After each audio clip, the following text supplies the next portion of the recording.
아멘. 옆 사람하고 사랑합니다 하고 인사 한번 하겠어요. 얼굴 보면서 사랑합니다.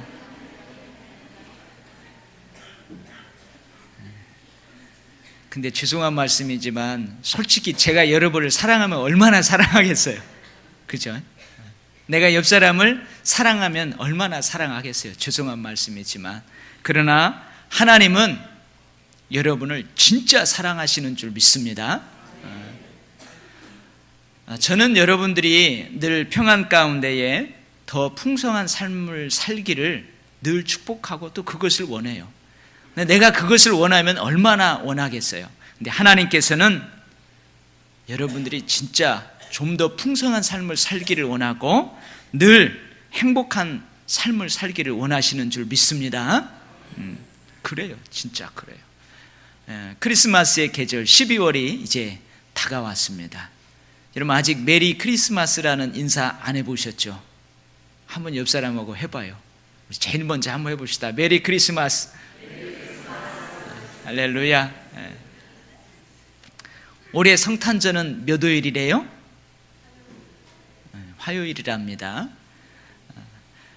아마 이 성탄의 계절, 교회들보다도 발빠르게 이 성탄의 계절을 준비하는 단체들이 있어요. 어딘 줄 아세요? 기업들입니다. 기업들. 이 크리스마스의 계절에 어떻게 하면 최고의 매출을 올릴 수 있을까? 어떻게 하면 많은 사람들의 주머니에 잠자고 있는 돈을 내가 쓸어갈까? 교회보다도 먼저 크리스마스를 준비하는 사람들이 기업이에요. 기업. 많은 사람들은 이 땅에 왜 성탄절이 있는지도 모르면서 이 성탄의 계절을 기다려요. 기다리고 기다립니다. 그리고 이 성탄의 절기를 즐깁니다. 분위기 때문에, 주고받는 선물 때문에 즐거운 것입니다. 자칫 잘못하면 우리 그리스도인들도 왜 예수님이 이 땅에 오셔야만 했는지를 모르고 세상 사람들처럼 그렇게 성탄의 계절 12월을 보낼 수 있습니다. 이유도 모르고 그냥 들뜬 채로 캐롤송 부르면서 들뜬 채로 성탄절을 맞이할 수가 있습니다. 요즘 아이들에게요, 안중근 의사, 윤봉길 의사에 대해서 들려주려고 하면은 아이들이 먼저 질문한대요. 그런데 윤봉길 의사, 안중근 의사는 산부인과 의사예요? 정형외과 의사예요? 그렇게 물어본대요, 애들이. 치과 의사예요? 물어본다는 거예요. 우리 크리스찬 아이들도 성탄절의 의미를 모른 채 들뜰 수가 있어요. 예수님의 생일이 아닌 산타클로스의 생일이 아닌가 하고 그렇게 알고 이 성탄을 지낼 수가 있다는 말입니다. 그래서 오늘 설교 제목이 뭐예요? 예수 그리스도께서 오시는가? 그리스도께서 오시는가? 라는 제목으로 함께 은혜를 나누려고 합니다. 제가 오늘 본문을 쭉 읽으면서 한 가지 질문이 생겼어요. 평상시에는 그냥 이 말씀을 그 부분의 말씀을 그냥 그런가 보다 쭉 하고 읽어갔거든요. 어떤 말씀이냐면 예수님이 약혼한 요셉과 마리아 부부의 출산으로 이 땅에 오신다는 거예요. 예수님이 인간의 처음인 출생으로, 탄생으로 이 땅에 오신다는 것입니다. 이것이 궁금했어요. 하나님은 이 땅에 메시아를 출생이 아닌, 출산이 아닌 다른 방법으로 이 땅에 보낼 수 있잖아요. 예를 들면은 10년, 20년 동안에는 그냥 인간으로 살다가 갑자기 어떤 계시를 통해서 그 인간을 메시아로, 그리스도로 부를 수 있잖아요. 근데 왜 하나님께서는 출산, 출생, 탄생이라는 것을 통해서 예수님을 이 땅에 보내시는가? 왜 예수님이 출산, 탄생으로 이 땅에 오시는가 궁금했어요. 그리고 또 한 가지 오늘 본문을 통해서 알 수 있는 게 뭐냐면, 예수님이 출산과 출생으로 이 땅에 오시는데 과학적이고 합리적이고 생리적인 방법이 아닌 하나님의 특별한 방법으로 오신다는 거예요. 하나님의 천사가 말합니다. 마리아에게 잉태된 예수는 성령으로 잉태된 것이니라. 이렇게 말합니다. 지극히 높으신 하나님의 능력으로 예수님이 오세요. 인간이 이해하고 설명할 수 있는 방법이 아닌 그 인간의 설명과 이해를 초월하는 초월적인 방법으로 예수님이 이 땅에 오십니다. 그 이유가 궁금했어요. 그 이유가 궁금했어요. 출산, 출생이 아닌 성장하고 성숙한 인간을 메시아로, 그리스도로 부를 수 있는데 왜 그러지 않는가? 그리고 왜 과학적이고 합리적인 생리적인 방법이 아닌 하나님의 지극히 높으신 능력으로 이 땅에 오시는가 궁금했어요. 왜 출산, 출생으로 오실까요? 인간은 하나님이 될 수 없기 때문에 그래요. 인간은 하나님이 될 수 없기 때문에 그래요. 태초부터 인간은 도전해 왔습니다. 사탄은요, 태초부터 인간을 유혹해 왔어요. 뭐라고요? 인간아, 인간아, 너도 하나님이 될 수 있단다. 인간도 하나님과 같이 될 수 있단다. 사탄이 그렇게 유혹해 왔어요. 그리고 인간도 하나님의 모든 지혜의 그 풍부함을 뛰어넘을 수 있을 것처럼 지금까지 도전하고 있는 거예요. 인간도 하나님이 될 수 있다. 도전하고 있는 거예요. 이단의 특성 중에 하나가 뭔 줄 아십니까? 그 이단의 교주를 한결같이 신격화한다는 거예요. 이단의 교주가 자신들을 예수 그리스도를 대신하는 중보자다, 구원자다, 대제사장이다 이렇게 주장하는 거예요. 어느 순간 계시를 받고 자신이 하나님이 되었다는 거예요. 그래서 자신을 하나님이라고 합니다. 자신이 그리스도라고 합니다. 자신이 보혜사 성령이라고 합니다. 그러나 여러분 속지 마세요. 인간은 결코 하나님이 될 수 없어요. 믿습니까? 인간은 결코 하나님이 될 수 없어요. 통일교, 신천지, 하나님의 교회, 안사홍 다 뭐요? 한결같이 그 교주를 신격화합니다. 그 교주가 예수라는 거예요. 메시아라는 거예요. 하나님이라는 거예요. 보혜사 성령이라는 거예요. 그래서 제가요, 신학교 다닐 때에 우리 한국에 하나님이 몇 명이냐, 우리 한국에 예수님이 몇 명이냐, 30여 명가량 된다고 들었어요. 근데 지금은 더 많아졌겠죠. 그래서 여러분, 그리스도는, 메시아는 부르심이 아니고 탄생으로 오시는 거예요. 탄생으로 오시는 거예요. 근데 여러분 반대로 하나님은 인간이 되실 수 있어요, 없어요? 하나님은 인간이 되실 수 있어요, 없어요? 결코 되실 수가 없어요. 왜냐? 하나님하고 인간은 전혀 차원이 다르기 때문에 그래요. 차원이 달라요. 하나님하고 우리는 차원이 달라요. 마치 우리하고 우리 집에서 키우는 애완견하고 차원이 다른 것처럼 그와 비슷한 차이예요. 초월에서 계시는 그 전지전능하신 하나님이 한계 가운데 살아오고 있는 인간으로 이 땅에 오실 수 없다는 거예요. 근데 오실 수 있습니다. 초월적인 하나님이 그 초월을 버리고 인간으로 이 땅에 오실 수 있습니다. 오십니다. 인간과 같은 차원으로 함께 하시는, 결코 있을 수 없는 그 일을 하나님이 하십니다. 단 어떤 조건 하에서? 자기의 형상대로 지은 인간을 사랑한다는 조건 하에서. 인간을 사랑하시기 때문에 하나님이 인간이 되실 수 있습니다. 인간이 되시는 것입니다. 그래서 예수님이 출산으로 오시는 거예요. 근데 여러분, 과학적이고 합리적인 방법으로 오시는 게 아니고 전지전능하신 하나님의 능력으로 오셔요. 왜 그럴까요?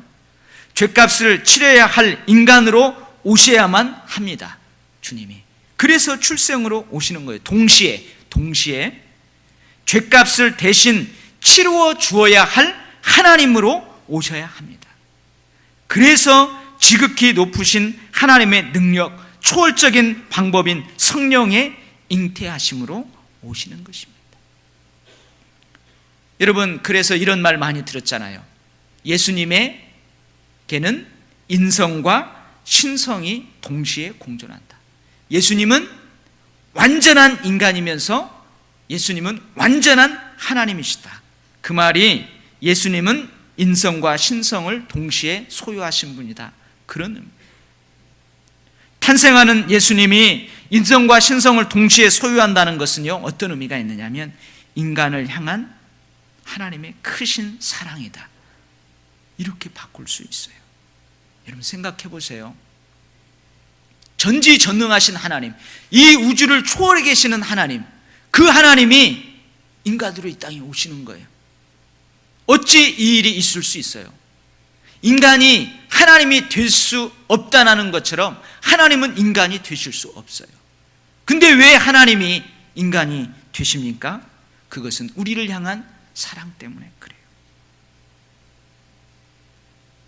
하나님이 인간이 되신다는 것은 인간을 향한 파격적인 사랑, 그 사랑 때문에 그래요. 그 사랑 때문에 예수님이 이 땅에 오시는 거예요. 그리고 이 사랑 때문에 성탄절이 즐거운 것입니다. 믿습니까? 이 사랑 때문에 성탄절이 기쁜 거예요. 아무 이유 없이 선물 때문에, 크리스마스 때 산타클로스 할아버지 때문에 기쁜 게 결코 아니에요. 두 번째, 예수님은 평강의 왕으로 이 땅에 오세요. 보라, 처녀가 잉태하여 아들을 낳을 것이요 그의 이름은 임마누엘이라 하리라. 임마누엘, 무슨 뜻이냐? 하나님이 우리와 함께 계시다, 그런 뜻이 있어요. 예수님이 탄생하시기 전 약 27년 전부터 로마의 황제로 아우구스투스가 이제 등극을 합니다. 그리고 그 아우구스투스가 로마의 황제로 등극한 이후부터 약 180여 년간 이 로마 제국의 평화가 계속됩니다. 이 어간에 로마 제국은 아주 변경의 수비도 견고해지고, 그리고 이민족들의 침입도 없습니다. 그리고 로마 제국 안에 치안도 잘 확립되어 가지고요, 교통도, 물자의 교류도 활발하게 일어나요.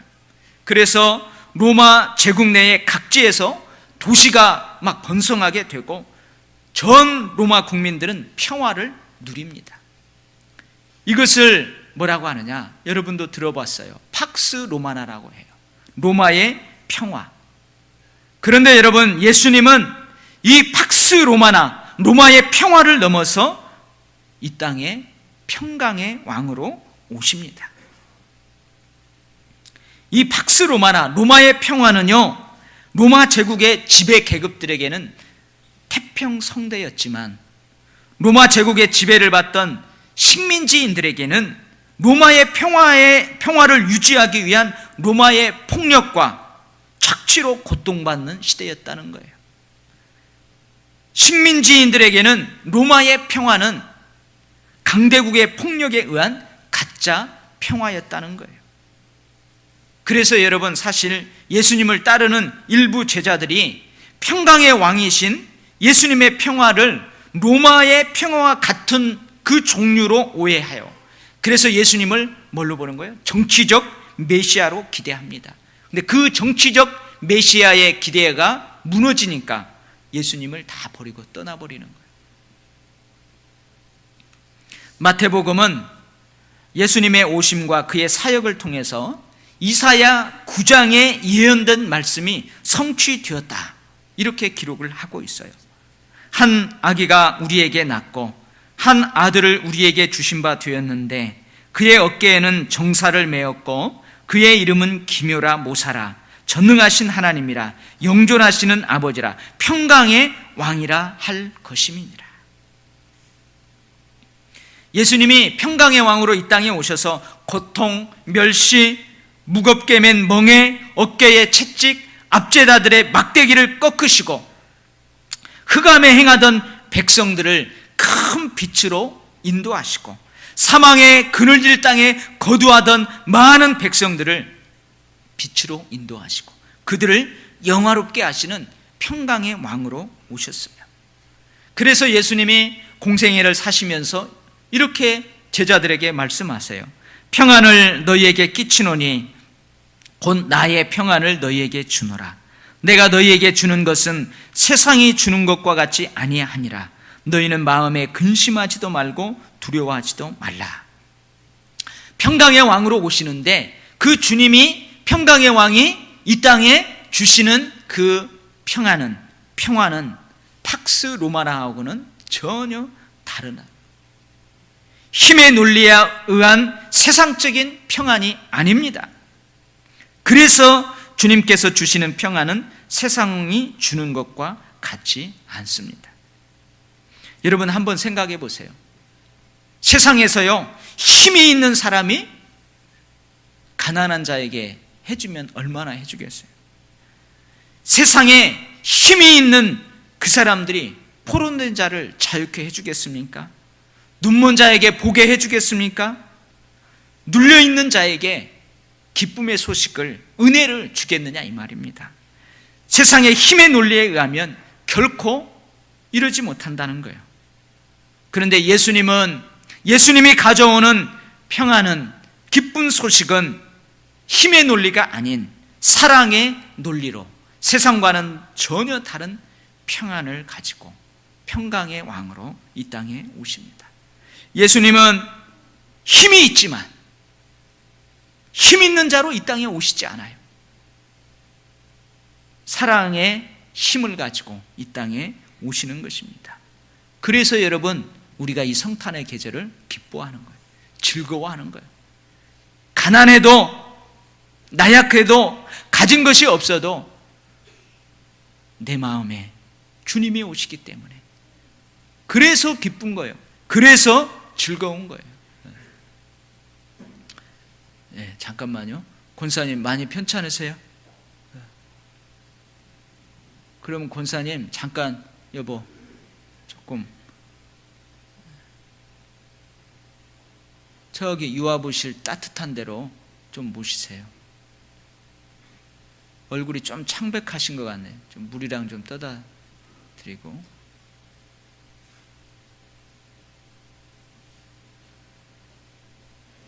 잠깐 기도 한번 하겠습니다. 하나님 아버지, 우리 권사님 하나님 앞에 온 마음 온 뜻 다하여 예배드리고 있는 중에 몸에 연약함이 있어서 하나님 어렵습니다. 고통스럽습니다. 주님 어디가 아픈지요, 어디가 이상이 있는지요, 하나님 그 부분을 어루만져 주셔서 아무렇지 않고 건강하게 회복할 수 있도록 이 예배가 끝나기 전에 하나님께서 그 연약한 부분을 어루만져 주옵소서. 예수님 이름으로 기도합니다. 아멘. 그래서 힘의 논리에 의한 평화가 아니고 사랑의 논리에 의한 평화를 주시기 위해서 평강의 왕으로 예수님이 이 땅에 오시기 때문에 우리가 성탄절이 기쁘고 즐거운 거예요. 세 번째로, 예수님은 죄의 문제 해결을 위해 이 땅에 오십니다. 아들을 낳으리니 이름을 예수라 하라. 이는 그가 자기 백성을 그들의 죄에서 구원할 자이심이라. 예수, 이 뜻이 뭐라고요? 자기 백성을 죄에서 구원할 자, 이런 뜻이라는 거예요. 하나님이 여러분을 사랑하신다고 우리가 선포했어요. 하나님이 나를 사랑하신다고 선포했어요. 하나님이 우리를 향해서 풍성한 계획을 가지고 계신다고 우리가 선포하고 고백을 했어요. 근데 우리 외에 왜 많은 사람들이 하나님의 사랑을 경험하지 못하는 것일까요? 왜 많은 사람들이 그 하나님의 사랑을 경험하지 못할 뿐만 아니라 그 사실조차도 모른다. 하나님이 나를 사랑하고 있다는 그 사실조차도 모르면서 살아간다는 거예요. 그리고 그것을 인정하려 하지 않으려고 발버둥 치면서 살아간다는 그 이유가 뭐예요? 그 이유는 바로 인간의 죄 때문에 그래요.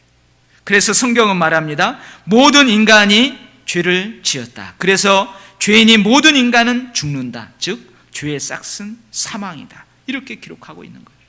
우리를 향한 그 하나님의 사랑이 오는 그 길목을 뭐가 막고 있느냐? 이 죄, 인간의 죄성이 딱 막고 있는 거예요. 그래서 우리가 몸이 불편하지 않고 자식들 잘 되고 물질적으로도 풍요롭게 살잖아요.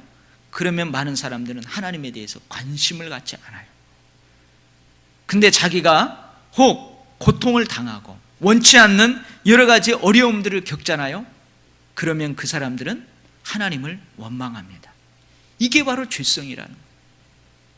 그것이 가로막고 있기 때문에 하나님이 우리를 사랑하는데, 하나님이 우리에게 풍성한 계획을 가지고 계시는데 그것을 알지 못하는 거예요. 경험하지 못하는 거예요. 그런데 아이러니컬하게도요, 반면에 인간은 종교성을 가지고 있답니다. 인간이라면 누구나 다 종교성을 가지고 있대요. 종교를 부인할지는 모르지만, 그 종교에 대해서 회의감을 가질지는 모르지만, 모든 사람들의 마음 한 구석에는 절대자를 향한 그리움이 있다. 신을 향한 그리움이 있다는 거예요. 근데 그 그리움이 가끔, 너무나 자주 좌절을 경험한다는 거예요. 뭐 때문에? 죄 때문에.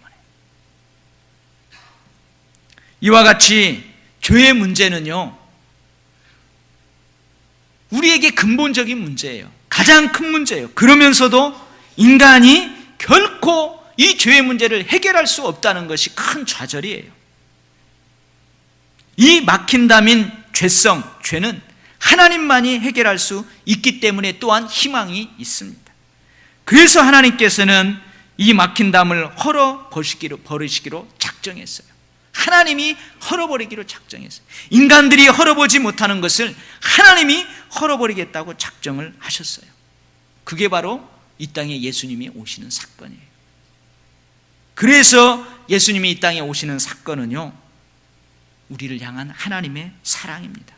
하나님의 사랑의 사건입니다. 이 죄는요, 한 사람으로 말미암아 세상에 들어왔어요. 첫사람 아담 한 사람으로 인해서 그 죄가 이 땅에 들어왔어요.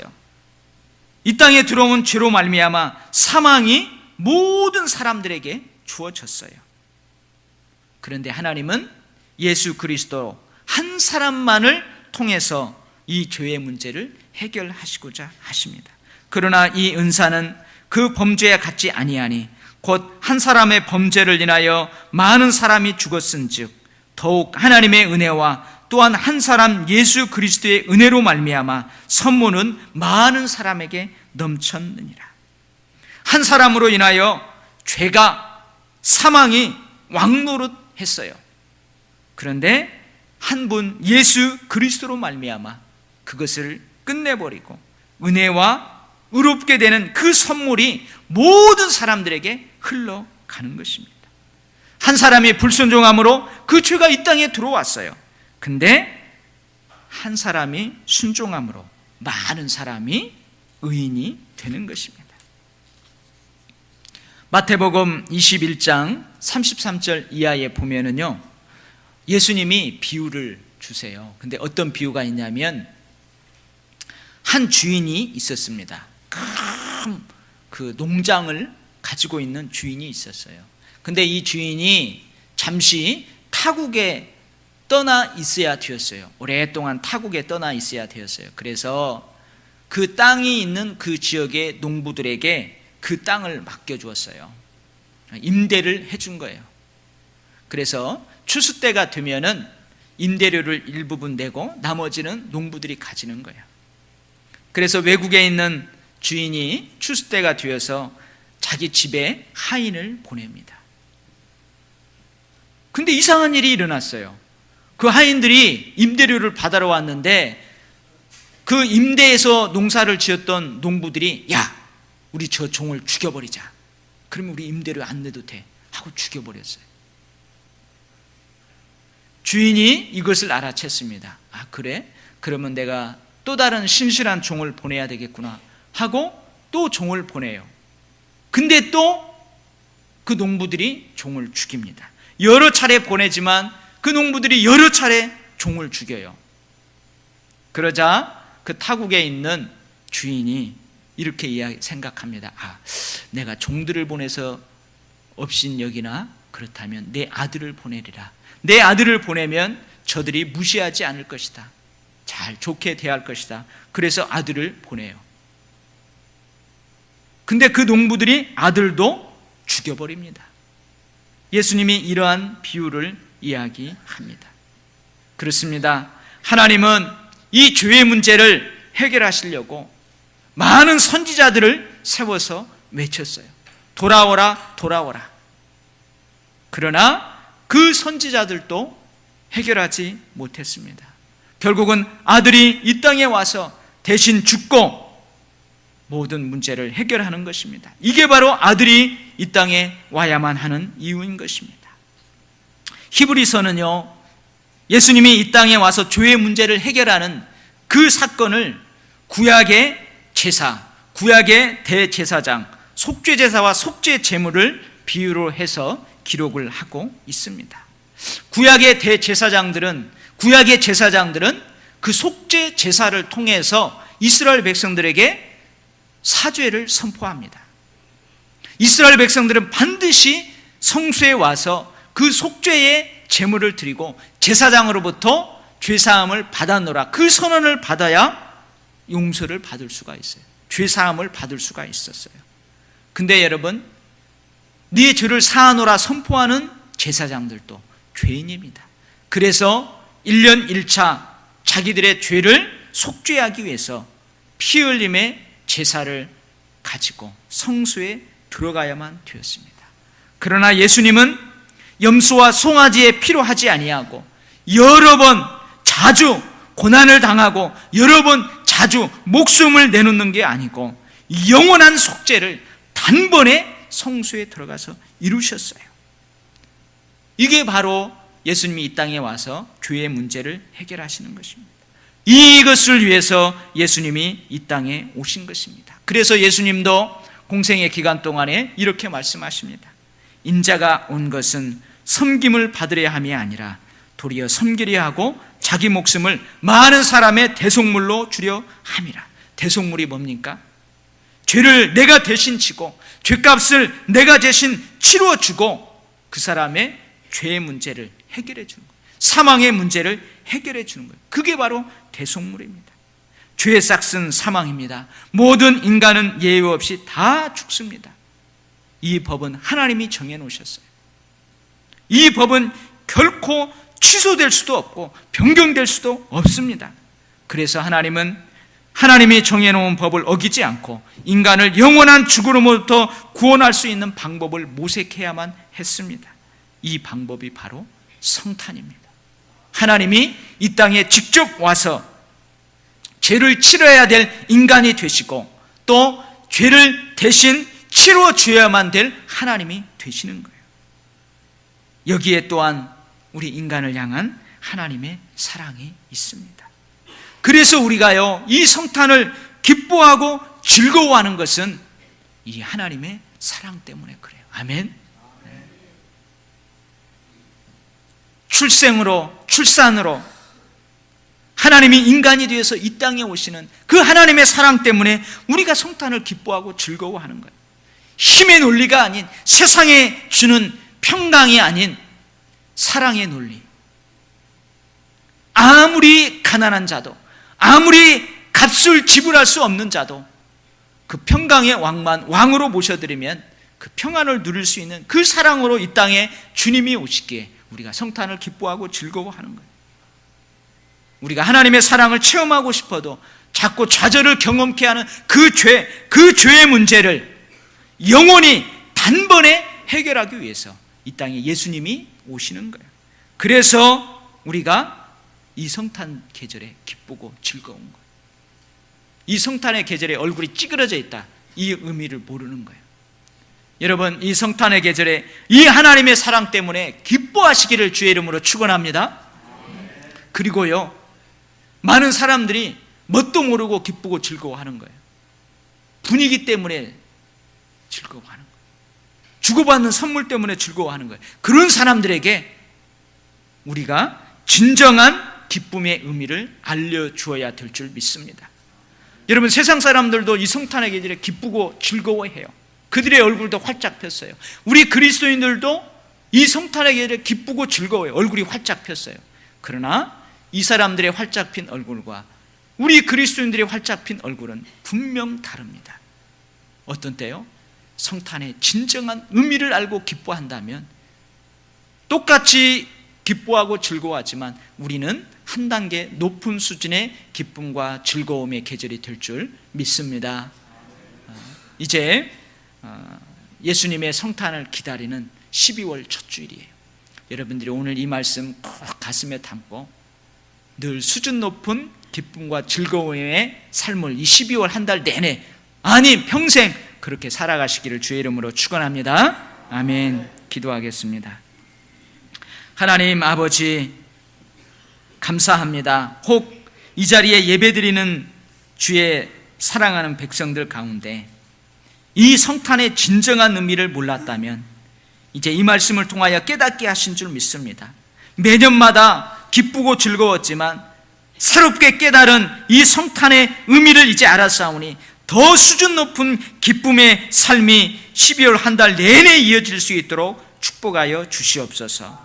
그들도 즐거운데 우리가 즐거워하는 그 얼굴의 표정이 달라 보이고 수준 높아 보이고, 그래서 너희들은 왜 그러냐? 그 사람들에게 성탄의 진정한 의미를 알려주는 그러한 복된 삶도 살아가게 하여 주시옵소서. 예수님 이름으로 기도하옵나이다. 아멘.